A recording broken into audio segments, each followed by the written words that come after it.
Chicago indie pop duo OK Cool featuring Bridget and Haley debuted just last year with their EP Anomia and most recently dropped their latest EP Surrealist in March. Their honest lyrics and combined with their grungy sound is truly so good. I've only recently started listening to them, but I'm in complete awe with how good they are. I'm very excited to be chatting with you guys today. Welcome, Bridget and Haley. Wow. Thank you for the amazing introduction. Yeah, that's really nice. Yeah. So I like to talk about how I found everybody on the show because, you know, a lot of times it's word of mouth. A lot of times it's Spotify Discover Weekly. But I found you guys on Girls Behind the Rock Show's Instagram. They did a little feature on you guys.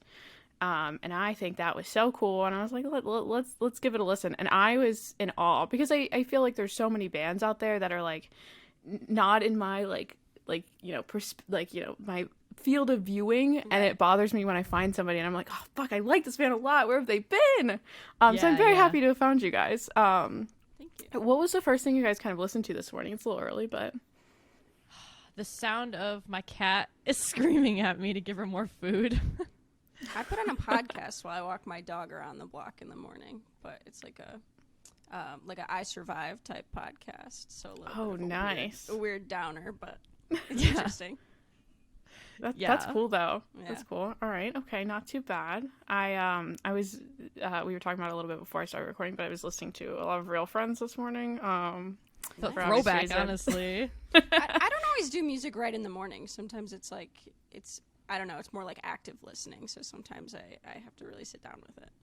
That's fair. I feel like I need to get better at that. I'm very much like, as soon as I wake up, I'm listening to music, which is like kind of awesome. bad.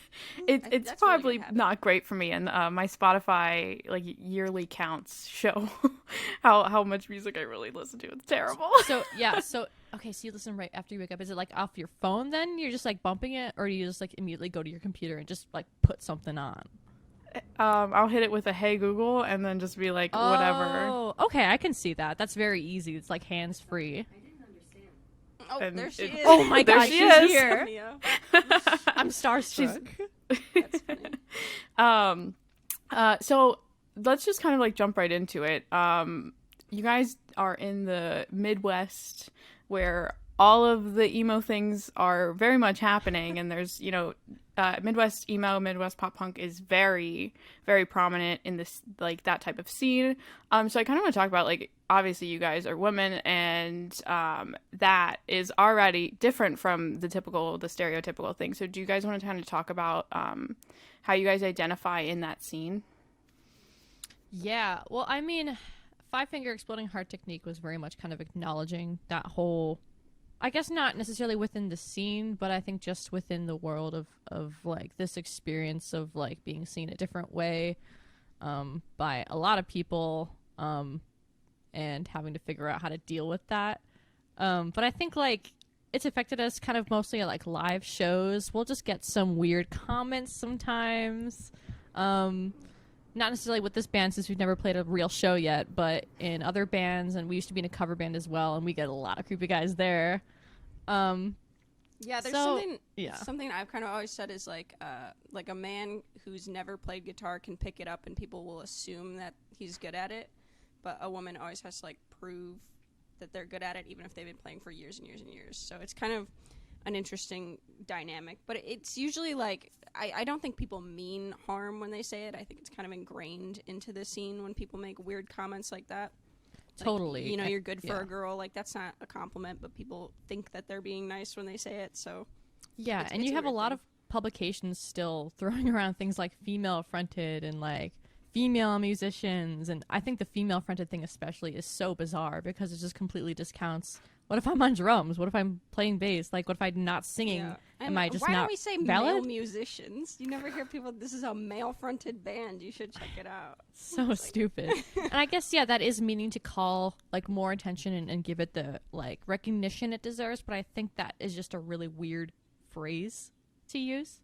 And I think, like, maybe it would just be most relevant if you're, like, writing an article about, like, here's more bands with POC and women that you should check out. But, like, to keep saying it over and over as, like, a part of the band's identity is a little bit weird, I would say.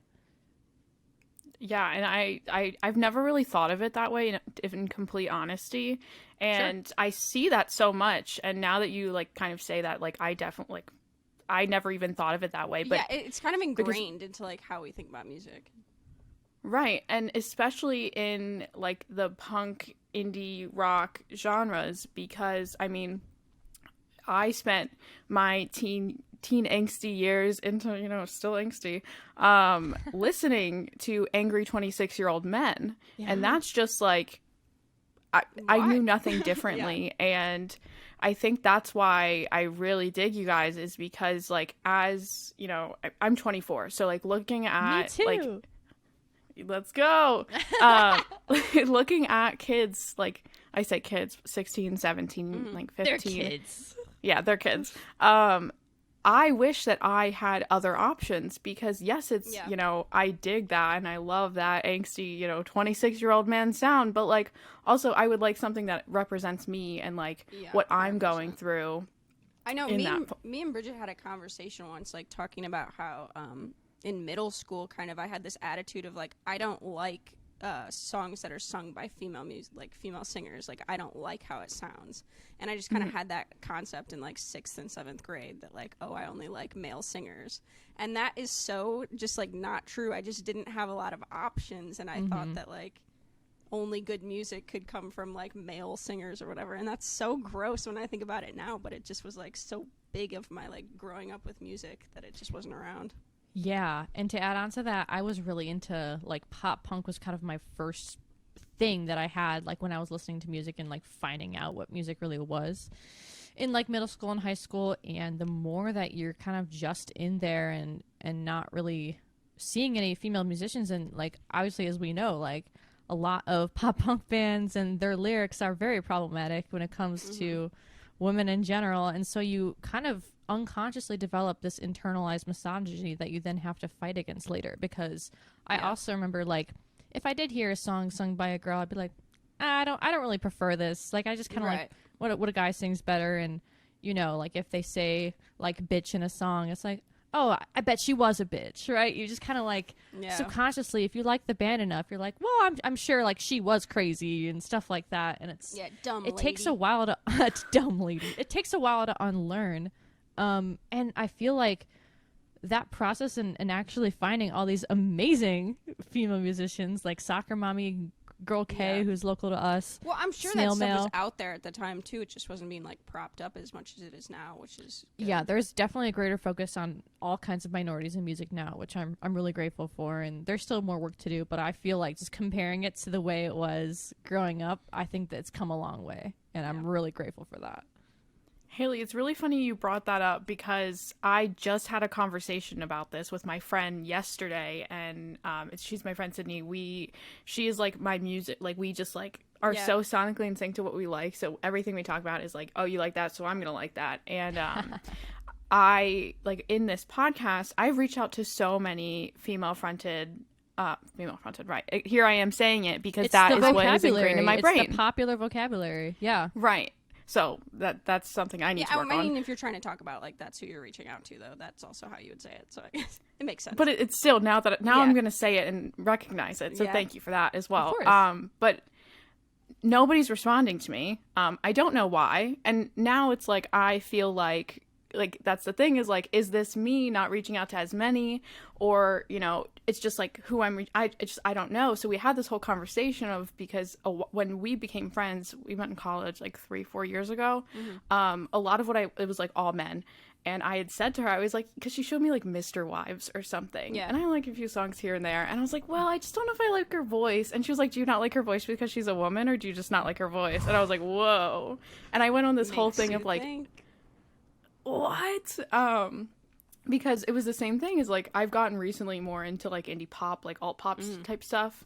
So like it's still very like heavily like male genre. Very much getting back into like a lot of females in there, but it just, the whole conversation is crazy. And like, I mean, I'm gonna bring up Taylor Swift because like I didn't like her for so long because all of that internalized misogyny. Well, yeah, that was a big thing too. Is like I thought cool music was like sung like alt music was sung by guys, and then like the pop stuff was like sung by women, and that was like pretty much the breakdown. So I was like, oh, I don't like pop, so I don't like women singing, and that is so weird. Yeah, that divide that I guess I think a lot of it is just in terms of like what the industry likes to show people and what the media likes to show people and what they think will sell, and they know that young girls love to idolize dudes that are hot and you know, I had so many guys on my wall like growing up, just like all these pop punk dudes, not a single woman on there. Right. And I think to an extent, like once you're part of those fan bases as a kid, you're like seeing what other people are writing, and it's like, oh, yeah, they are attractive. Yeah, I think they're hot. And it's just kind of this weird thing that I think you get trapped in a lot. But, yeah, man. It's Parker crazy. Cannon from Sorry So Far is such a dreamboat. And it's like, no, he's not. He's quite problematic, I would say. No, he's not. He's, like, weird. Yeah, if you look at it now, you're like, oh, they were like old and writing this stuff for kids, and that's kind of it's like these weird. Wildly immature. It's like now that I guess like I am approaching the age they were, it's like whoa. You're like, what were you doing? Yeah, it's bizarre, man. It really is. So I kind of want to talk about.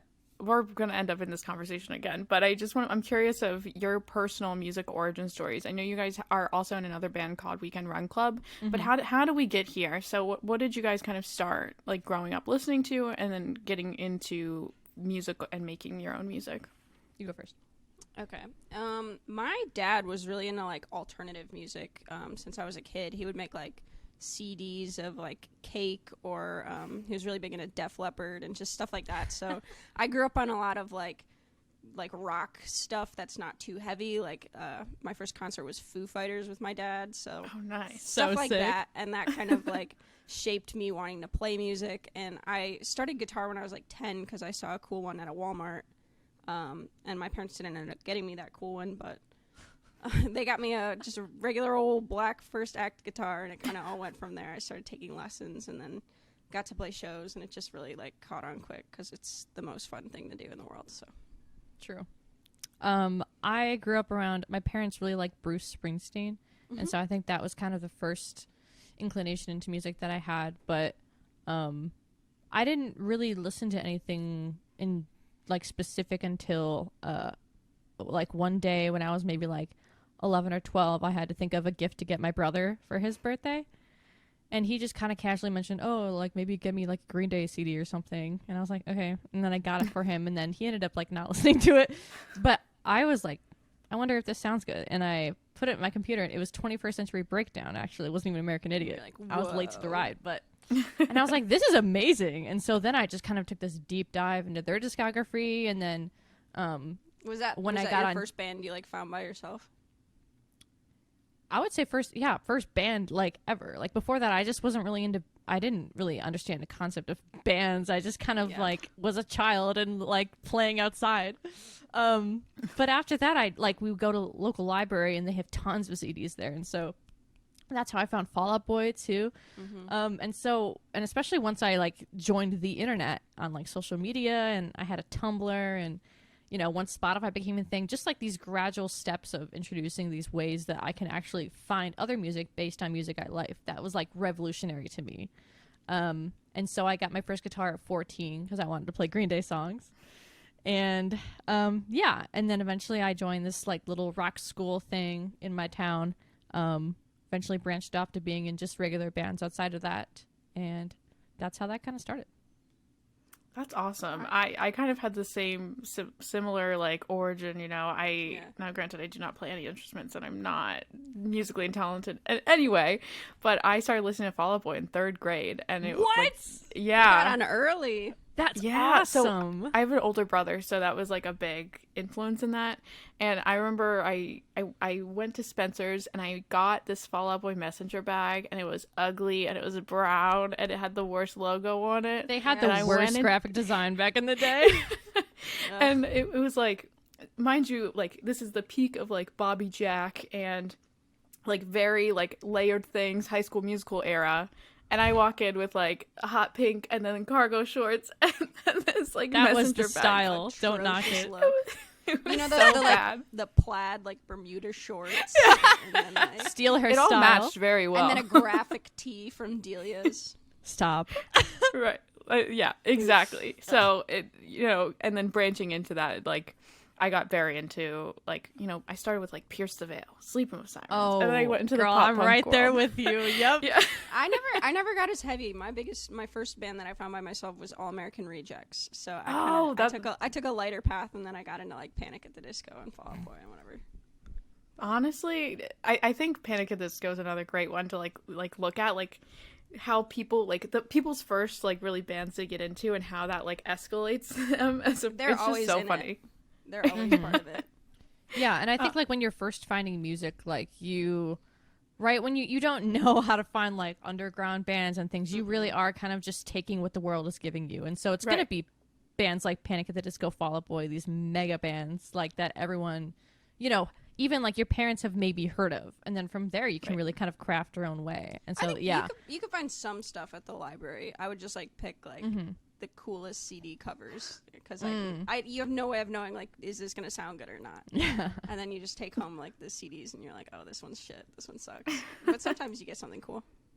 Yeah, and I will add on to that, like, once I got into high school and I started making more friends, like, then we would compare our music, and then that's how I would find a lot of music, too. That's how I found that heavier stuff, because that's when everyone was at their angsty peak, including me. So it was nice, and then you go to concerts with your friends, and you just start to develop, like, that, oh, what else can I do with this? Like, this is awesome. This whole, like, area of life is so exciting, you know? So but, like, yeah, it was a really cool thing. Your parents have to drive you to the concert and like pick you up your when dad it's has to done. go with you. Yeah. My dad was in a Day to Remember pit with me. That's hilarious. Oh my god. He's the MVP.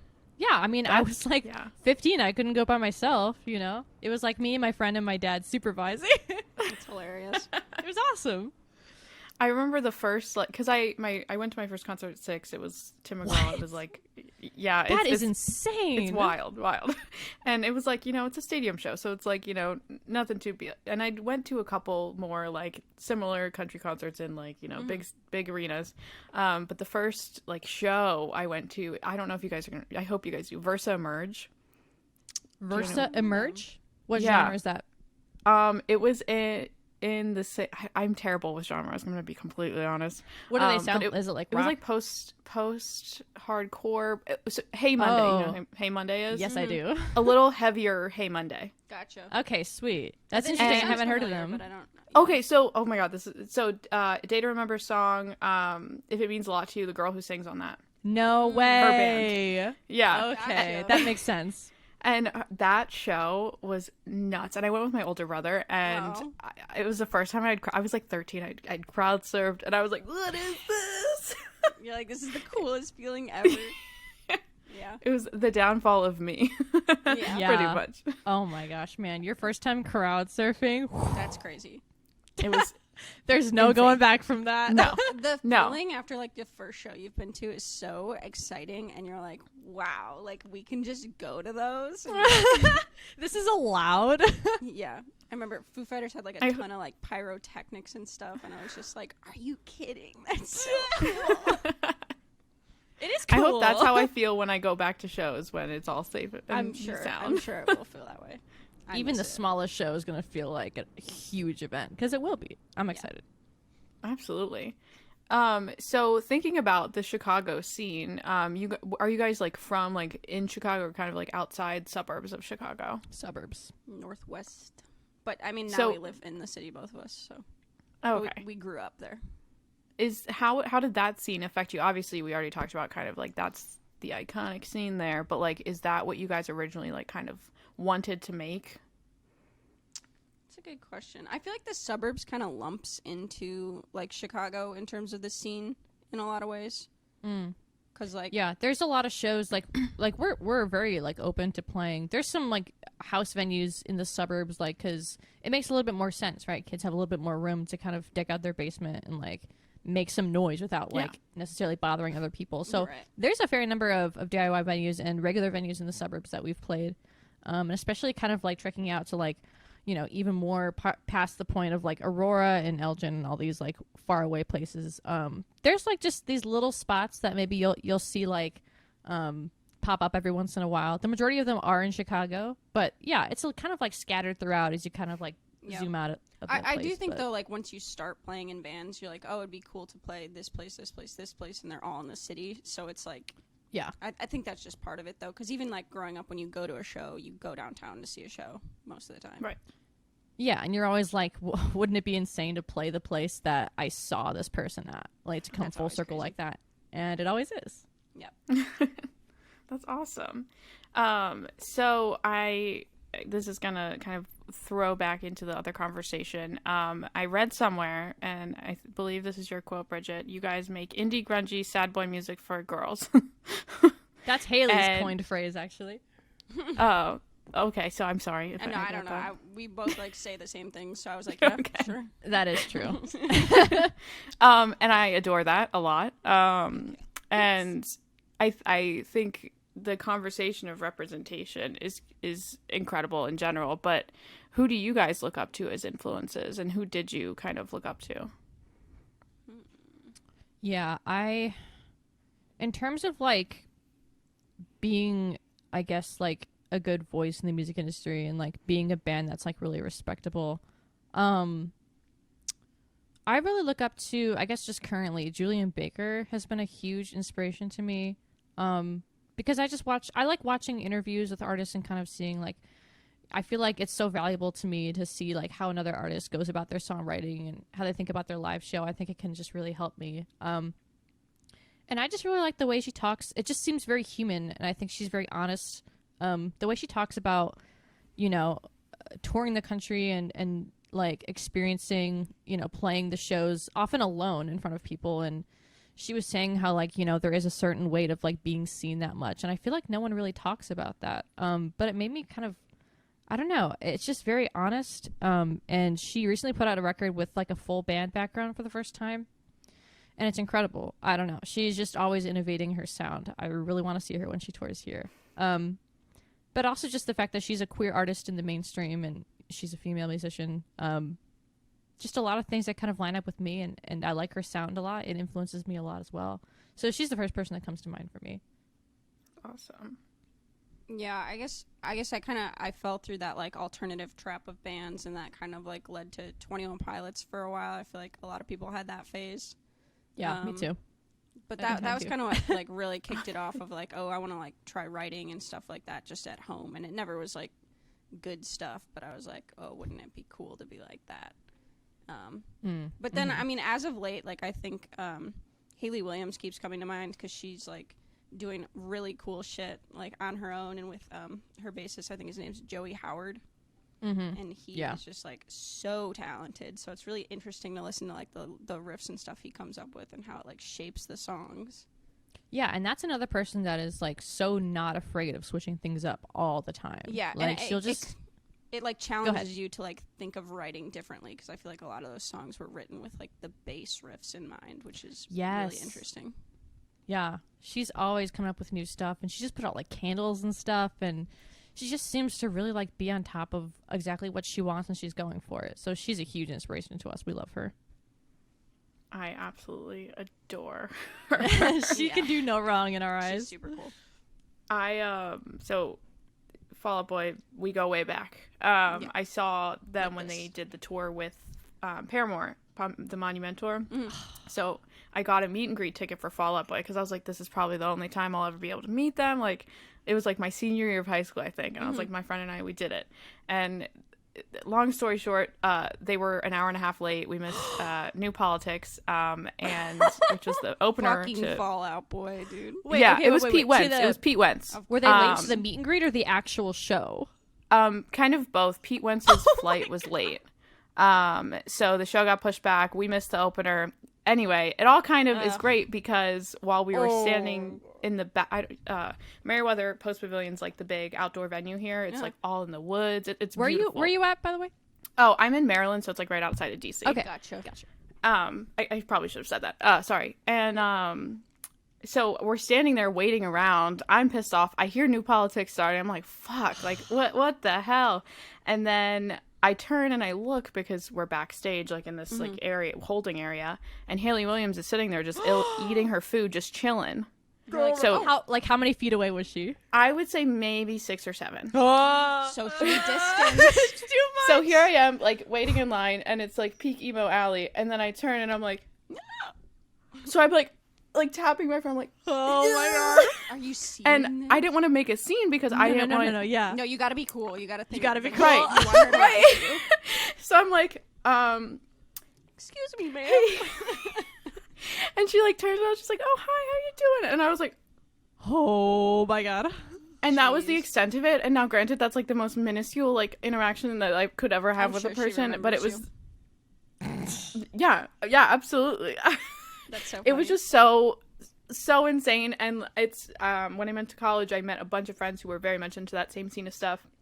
My friend Alan absolutely adores Hayley Williams, and I dropped that story on him just to piss him off sometimes because he's like, "Are you telling me this just That is like get a crazy. rise out of me?" I'm like, "Yes." It's like the most my minuscule God. thing that's ever happened to me, but I like I love the show. Dude, it's That's so a big weird. deal. It's so weird to think about that pressure though, like when you see someone like or meet someone that you really, really idolize and you know like nothing I really say is gonna make a lasting impression on them and it's just gonna be cool for me and they're gonna be like, oh, I have to take another fucking picture with this random person.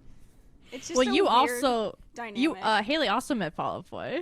yeah, Oh, did meet and you? greet. Yeah, my roommate. Was it that and- same tour? No, it was the one they did with like AWOL Nation. Oh, okay. Was that after the hiatus? Yeah. Say rock and roll.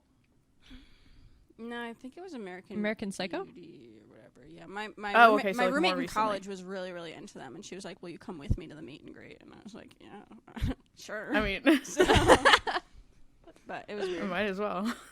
Have you guys ever met somebody like randomly in public like that you like absolutely adore? Not really like Randomly? randomly in public. I used to work at a radio station before the pandemic, and I might be going Oh, back there. I nice. don't know, but like they would have like lounge shows where artists would come through and like play a couple songs acoustically and then be on their way. So I got to like have those awkward interactions with a good amount of people.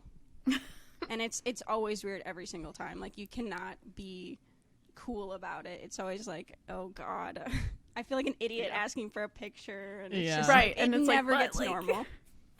Yeah. Yeah, now that you mention it, I used to work at a music rehearsal space, and I had three.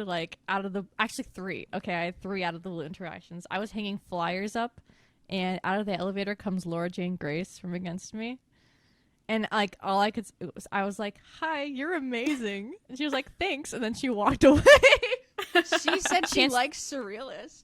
Yeah, On that Twitter. came full circle because I tweeted the album at her, and she actually responded and said that it was her Holy jam. shit. Yeah. I was like floating. And then one time Chance the Rapper came in and reserved a room, and I didn't know it was him till he left. And then I That's was like, wait, hilarious. was that Chance the Rapper? Oh my god. And then Tim McIlrath from Rise Against came and Oh, booked yeah. a room, and then he remembered my name the next day, and I was like, oh my god.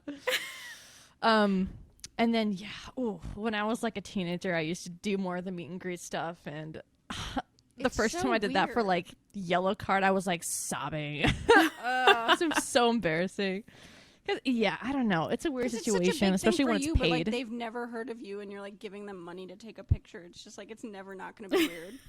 Yeah, and it's also so bizarre because, like, at that point, like, you have really spent so much time, like, with them, right? Just as a recording and as an artist, and it's like the huge imbalance. You can never properly convey, I know. like, what they have done for your life and, Yeah, and then there's whatever. like a line behind you of like everybody else trying to do the same thing, get this one moment with them.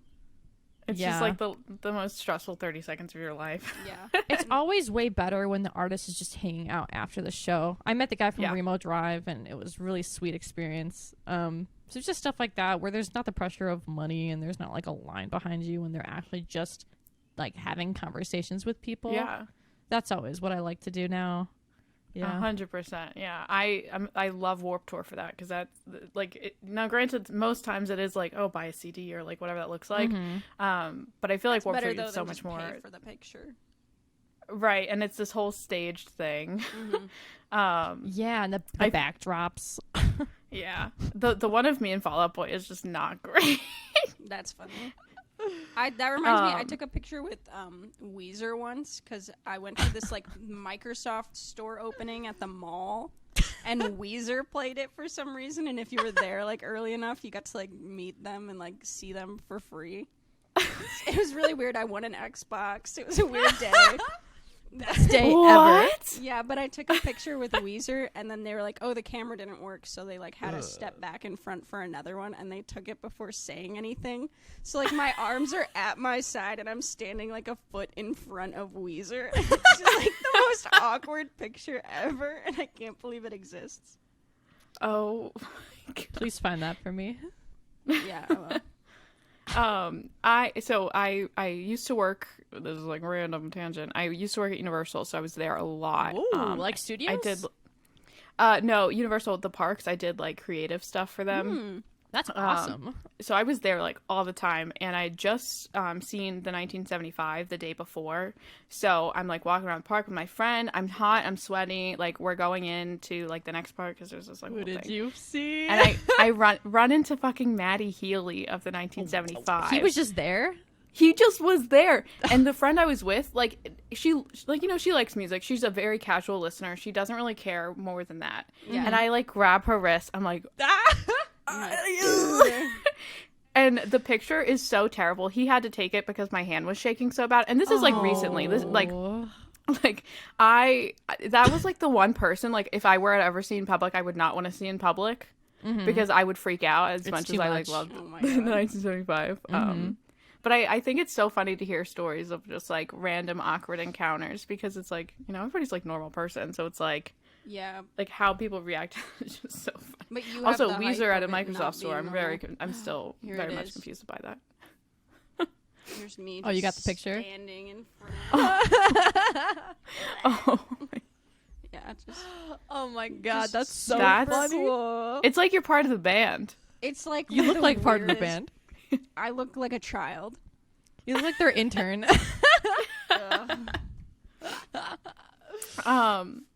So I kind of want to talk about.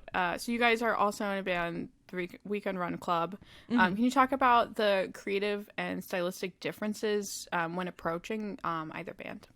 Yeah. So for Weekend Run Club, we usually like to. I drum for that band and I do guitar for OK Cool. So I really love the opportunity to keep drumming and write my own drum parts for that kind of thing. And Hayley writes her own bass parts for that band as well. It's kind of like a different thing in that like we don't have the pressure of making the whole song. It's nice to have like a group of people that, you know, will help support each other and throw ideas around. And then as far as OK Cool, I mean, it is both a great and a hard thing to make the whole song yourself because you get the freedom, but that you also have to make the song. So it's a nice trade-off because I don't know, I feel like a really good balance between everything that I want to do. It's just nice to make music with your friends no matter what. So Yeah. I don't know. The music of Weekend Run Club is a little bit more dancey pop, and then OK Cool is a little bit more angsty grungy. And that again is kind of like representing of like the two things that I kind of listen to most is like the dancey stuff and more poppy, and then the more like emo stuff. Yeah, I think I was gonna say it just kind of challenges you in different ways because you're stretching one muscle versus another and coming up with different genres and different timings of things. So I don't know. I have a lot of it in me, so it's not like stretching yourself too thin or anything like that. You definitely get to like try different things in each group, so it's really cool to have both. Yeah. That's awesome. And you guys have not played a show yet as OK Cool. What do you want to like? Do you want to tour? Like, what do you guys want to do with that and looking at shows in the future? We want to Our do it all. first- Obviously. We want to do it all. Our first show is actually in 2 Saturday. days. It's Saturday. Heck yeah. Bradley University invited us to play for them outside for a masked up show. We are really excited to actually do stuff live. Yeah, I miss but it we so would- much. Yeah, and I love being on tour. I think my ultimate goal for career is to be a tour manager. So every experience that I get to kind of learn from the last tour and like brush things up has been amazing. And people trusting me to be their tour manager has been the light of my life. Because I just love like meeting people across the country and just like, I don't know, seeing all the different music scenes from all these random ass Getting places. to travel and also getting to play shows once you get to where you're at. It's like It's the two best most things. Fun vacation. Yeah, it's everything packed into one. Yeah. So, but as far as booking, it's. I mean, the whole landscape is really unsure right now, as I'm sure everything is. Just because we don't know when it will truly be safe to play inside for like a big crowd of people. So, I'm pretty hesitant to start booking right now, but I think it's kind of like a day-to-day thing that everyone's just kind of looking at and seeing how the numbers go up with vaccination and all of that. So kind of pending on as the planning part, but we definitely want to in the future. Yeah, we want to tour. I think another big goal would be to like be an opener for some really cool bands that we like and stuff like that. So yeah, Who's on we're the getting top closer. list if you guys want to open for? I think like realistically, it probably would be like small to medium tier bands that we'd get to open for that we listen to, which would be really cool. I would love to open for bands like Illuminati Hotties or like Joyce Sonder Manor. Bombs or, Sonder Bombs are Great great. Grandpa you're really into. I love Great Grandpa. Yeah. It's hard because I think when it comes to opening, you kind of have to email like their booking manager, and then sometimes you find out that the venue is actually deciding that or the promoter's actually deciding that. It's different for every show. So it's kind of like this weird thing that you have to navigate, and then It's kind of like right time, right place, because like a lot of times they'll have already booked somebody or like or they're traveling with openers and they're not Yeah. doing locals. And of course, none of this information is made public, so you always just have to you're email like them and hope for digging the best. around and creeping in the background. But I mean, the thing is, it's like it's always better to ask, right, than not know. What's So the worst thing they can do? Say no. exactly. So we hope for the best. Absolutely. Well, I'm excited. Well, if you guys go on tour and in the safe world, if you guys come to DC, I will be there. Awesome. Nice. So with Surrealist, what was the kind of recording process for that? Because obviously, like, do you guys self-produce? Like, who are you guys producing with?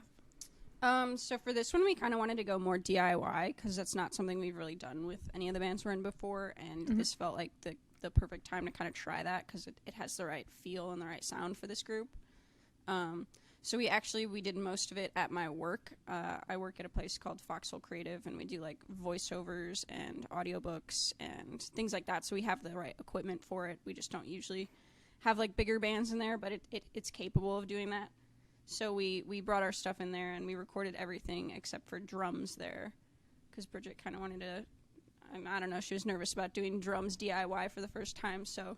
Yeah, it's a lot at once, so I really wanted to make sure our drum sound was nice and crisp. So we had those recorded at Sound Summit in a suburb near us, and that kind of took a lot of pressure off of like that entire aspect of that, and then we were really able to focus on our guitar and bass tones. Yeah, and it was singing. really cool. We got to just be like the only people there, just like going through it, and like we've recorded with really great people, so it's not like we wanted to get away from working with somebody who had actually record it for us. But Totally. It just was a new fun experience to be the only two people in the studio and really take our time with everything. Low pressure. And especially since like the pandemic was still, I mean, it still is, but there was no vaccine back then, so it was like very Back in the nerve-wracking day. to think about working inside anywhere with anyone else. So I think it was definitely the right move. Yeah. Absolutely. And with COVID and stuff like that, how have you guys approached, marketing? I know you guys are quite hands-on, and I want to talk about this later, but Take Hike Records. But what has your approach been with promoting and, trying to get the word out about, okay, cool. Yeah, so now that we've kind of done a couple album cycles with We Can Run Club and other things like that, I feel like each time that I do it, I'm able to kind of sharpen up my approach. I have a music business background. I graduated from DePaul with a music business degree and have been in that kind of industry for a while. And so with the time that I've kind of been in that area, I've been able to accumulate a pretty big list of just independent blogs, nationwide blogs, playlisters, people that will shout it out, random Instagram accounts that review music, stuff like that. And that's just kind of a matter of taking the time to click around like Instagram and Twitter and just find these kind of niche publications that don't have like a billion followers like Alt Press and stuff like that. But I find that it's even better to do that because they really care. Like, I've just been blown away by the response from some of these publications, like especially ones that are focusing on like women and like minorities in music. They just like take a lot of time to highlight your band, and even one of them did a photo shoot for us over FaceTime, which was very sweet.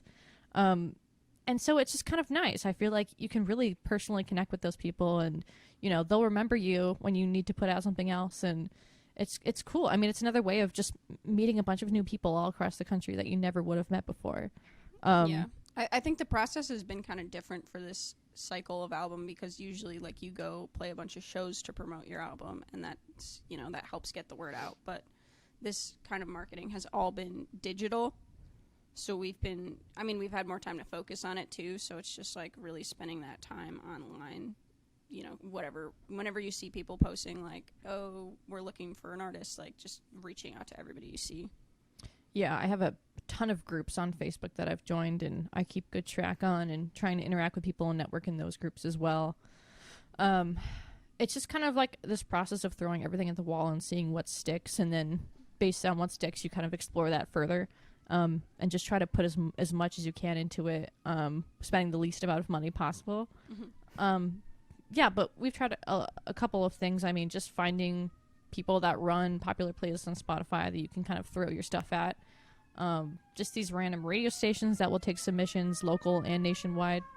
Yeah, I mean, there's a ton of avenues you can go down. And I think different bands will find different success in these areas depending on the genre, especially. But for us, yeah, those independent blogs and those reviews have been great for us. So that's awesome. And it's very curious to like look at how everybody kind of approaches it differently. You know, some people go through TikTok and like see how like their you know, how good their dance moves are or whatever that looks like. Yeah, TikTok's big. TikTok is big. Yeah, we feel kind of old crazy and unsure, but we need to get on it. It's crazy. Honestly, like it's a thing. And apparently Reddit has started doing like, I guess they've done this for a while, but it's more of come to my attention recently that they're doing live streams on Reddit, and people are getting like tons of streams from that. And just the way that like the last year has kind of like revolutionized music discovery in general, and how largely like playlists, especially on Spotify, have like played into that. So it's really interesting. Yeah, it's a tough thing. I mean, the thing is like, it really is a matter of just like doing this again and again, because the information isn't really out there. It's just kind of this path that you have to forge by yourself. But it's a good thing you brought up streaming, because it reminds me, another thing I was trying to do was get Anthony Fantano to look at this track, because he reviews like submissions every so often. He's like a really big like music reviewer on YouTube. And he was actually doing a Twitch stream a couple days ago, and he actually chose our track and then reviewed it in front of people, and that was like 8,000 in the audience. So like little things like that is insane, how just like one recognition from one person can really go far. So just trying everything. Like if I just like, I don't know, see that he's streaming, I'll pop on there, or submitting things on free sites, I'll do as much as I can. But really trying to find like the ways that you can spread your music without necessarily having to shell out money for it, or shell out a lot of money for it, is like key. Absolutely. So with Surrealist, there's lots of references, to my understanding, to Kill Bill. Do you guys kind of want to talk about that? Sure. Yeah, I think I was inspired to put some Kill Bill stuff in there, especially for Five Finger, just because the themes kind of correlate to the way that Uma Thurman is just a badass in that movie. Both the movies. Those are just movies that I just have really liked for a long time. I think they just never get boring to me. They're so entertaining, and she's so much like, it's just like it's this great like redemption, revenge story of this woman getting back at this guy who wronged her. And I really like just the whole like sword stuff in there and all the fighting, and it's just very cool. So I wanted to kind of explore doing more stuff like that and incorporating more references in my lyrics this time around. I like listening to bands that will put a lot of thought into words like that and kind of make you look stuff up. So that's something that was like a goal I had for my lyrics this time around. So that's awesome. And so not only are you guys releasing some sick tracks, you guys also founded Take a Hike Records to help other Chicago area indie bands, just like you guys, kind of have a platform to sell merchandise. Yeah. Do you want to kind of talk about how that started, that concept started, and like what your I mean, obviously you want to help these bands, but I'm just curious of where else you guys want to go with this. Yeah, so that kind of started because we were both just like, we just got home from work one day. Bridget came over, and then we were just like, work sucks, you know, that kind of feeling. And then I was like, we should just like work for ourselves. Wouldn't it be cool if we opened a record label and we just one day could like work for ourselves doing something we both really like? And I was kind of just like shooting the shit, like, oh, that'd be fun. But Bridget was like, oh yeah, that's a good idea. And we kind of started looking into it more seriously, because we'd also been like trying to figure out how to sell Weekend Run Club merch online, because there's a lot of like weird tax things, Yeah. and it gets way more complicated than it should and that you think it would. So we just, like, we're trying to figure that out anyways, and we thought, let's just lump it all into one, and we could do this for other people so nobody else has to have this same, like, weird stress that we're trying to go through right now to figure this out. Because we ended up making it an LLC in that way. We had like a tax ID number, and we could kind of have a separate entity for that, which I had been wanting to do in some regard for a long time, because like the longer that you're in a band, like if you're pooling your funds together, you ended up having like a lot of money in this like weird third account that is like yours. It's in your account, but it's like not yours, and it's stressful to think about. So I think like having this like thing to put everything under and kind of like organize things under that has been really cool. That's awesome. And do you guys have any other like bands in the area that you like are trying to work with or anything like that? We do. It's kind of TBD right now, but we have a couple of people that we're in talks with to start selling their merch and helping with like album release campaigns, since we have a little bit of experience in that as well. But we definitely like and are envisioning kind of being like this one-stop shop depending on what people want out of us. So it's like we can do merch fulfillment, or we can kind of help plan your album release and give you some tips for marketing and things like that, since we've been like through that shows a couple come back times to like booking and whatever else. Like I don't know, I think a lot of the times, like, being an artist, you want to just be the artist, and it's hard if you don't have any connections or experience. Like, Bridget went to school for this, so she has just a lot of knowledge, and like through playing throughout the years you kind of learn, but if you don't have any of those connections, it's really hard to just like get going sometimes, and some people don't even want to do that side of it. So to be able to help out with like the boring side of things sometimes can be good. Yeah, and it's just another great way to meet more musicians and meet people who kind of have the same goals as you, you know, and then down the road you can play together and do all that cool stuff. So it's a win-win. I absolutely adore that, and I love that you guys are doing that, because so many, you know, bands like need that extra help, and they're independent and they don't have the capacity. They you know, so many people like work by day by night type of situation. So like the fact that you guys are opening that up and really offering that to other people is like really amazing, and especially like smart, and you know, like it's really been fun great for us too. So yeah, and it's like also a great business move for you guys, because especially like how crazy this last year has been, and like if you know. I just really like when I read that, I was like doing the research on you guys, and I was like, what the fuck, that's awesome. Thank you. Like killing it, come on now. Thank you. It's been good for us, because like throughout the pandemic we both just were totally bored and like lost our jobs and just like nothing going on, so it was really, really nice to have a project to like stay focused on. And especially because like you mentioned earlier, like shows are such a good, like, in addition to being fun as hell, like they're amazing for your marketing in terms of like people seeing you for the first time, and then they come to your merch table afterwards and buy some stuff, and that just all was wiped away. And so to find a way that we could still get merch to people who want to support, that was like a great move for us. And yeah, it's been a lot of fun. That's awesome. Well, do you guys want to play a game of quick? Oh my god, Yes. My mouth just like doesn't stop working for 30 seconds. Do you guys want to play a game of quick picks where I make you quick pick songs on very specific scenarios? Yes. Yes, I agree. I'm a horrible at song names, so I hope I can do it. Even if you just like sing a little thing, it's okay. I have the memory of a goldfish. That's all. I say that every freaking podcast. I'm like, I have the memory of a goldfish, so just let me look at my notes real quick. It's true. I just can't. It's so bad. Okay, so the first one is you're walking around your childhood neighborhood, and it's truly nothing but nostalgia, the air, the crisp leaves on the ground, whatever that looks like in your childhood memory. And what song is playing? I immediately go with Welcome to My Life by Simple Plan. Oh my god. I thought of Buttercup by Hippocampus. Ooh. I love that song. Yeah, my hometown. I feel like something like I Don't Love You Anymore by Real Friends kind of matches that vibe a lot, especially since they're from the Chicago suburbs too. Yeah, for sure. Oh, that's great. Okay, so the next one, you're in the drive-thru for lunch. It's your favorite spot, whatever place that is for you. And the line is so long and it's never ending. What song are you putting on to vibe? I picked It's Not Livin' If It's Not With You by the 1975. Nice. I would say Queer by Brockhampton. Ooh. I would say I Got a Feeling by the Black Eyed Peas. We're bored. Just in the had that bumping in drive-thru. the car. Yes, we were like in the drive-thru for Taco Bell, and we put that on just the other day. That's true. I love that one. I love.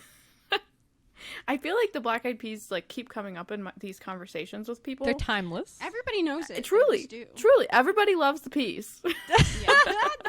Can't get enough of those peas. Just Yum, can't yum, get yum. enough. And then the last one, you're on the way home from a date with the person in the car, and it went terribly, absolutely terribly. Oh. And you have the aux, you have to cut the silence. My brain goes to Roller Coaster by Bleachers. That's a good one. Pressure. Just like very That's upbeat tough. for me. It's tough. It's interesting to think about, like, when you're in the car with someone new, and it's like, what can I play that won't be too like weird? I've been really listening to this song, "Deadline" by by Group Love. So I would go to something that I've been putting on a lot because I probably would be anxious and just like, what do I put on really quick? Mm-hmm.